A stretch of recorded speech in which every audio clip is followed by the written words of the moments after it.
Actually, that is beautifully played. This is nice string. Wait for it. Play to the merit. অনূর্ধ্ব 19 Asia কাপের আফগানিস্তানের বিপক্ষে প্রথম ম্যাচে আজিজুল হাকিমের দুর্দান্ত সেঞ্চুরি এবং কালাম সিদ্দিকের দুর্দান্ত 50।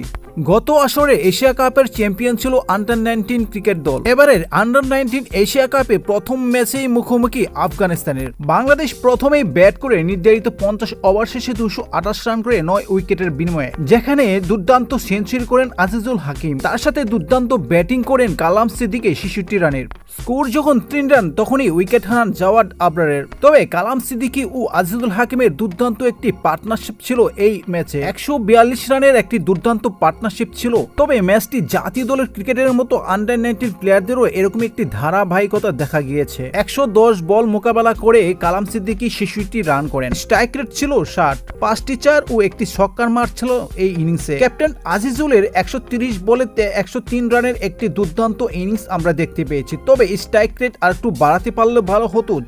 8টি 4 ও 4টি ছক্কার মার ছিল তার এই ইনিংসে। তবে এই দুইজন ক্রিকেটার ব্যতীত বাকিরা কেউই আর ভালো করতে পারেনি। 3 জন ব্যাটসম্যান 0 রানে আউট হয়েছে।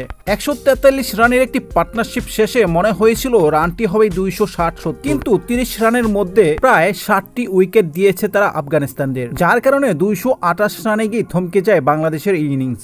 এত দুর্দান্ত একটি সেঞ্চুরি, হাফ সেঞ্চুরি থাকার সত্ত্বেও শেষ পর্যন্ত 228 রান আমার কাছে মনে হয়েছে রানটি কম হয়ে গিয়েছে। আফগানিস্তান 229 রানের লক্ষ্যে খেলতে নেমে 19 ওভার শেষে 73 রান করেছে মাত্র 2 উইকেট হারিয়ে। আফগানিস্তানিদের এই রানের মধ্যে আটকাতে হলে অবশ্যই দুর্দান্ত বোলিং করতে হবে, লাইন লেন্থ এবং সঠিক ইকোনমি বজায় রেখে বল করলে হয়তোবা এই ম্যাচটি জিতে নিতে পারে তারা। ক্রিকেটীয় সব ধরনের খবর পেতে চ্যানেলটিকে সাবস্ক্রাইব করুন। আল্লাহ হাফেজ।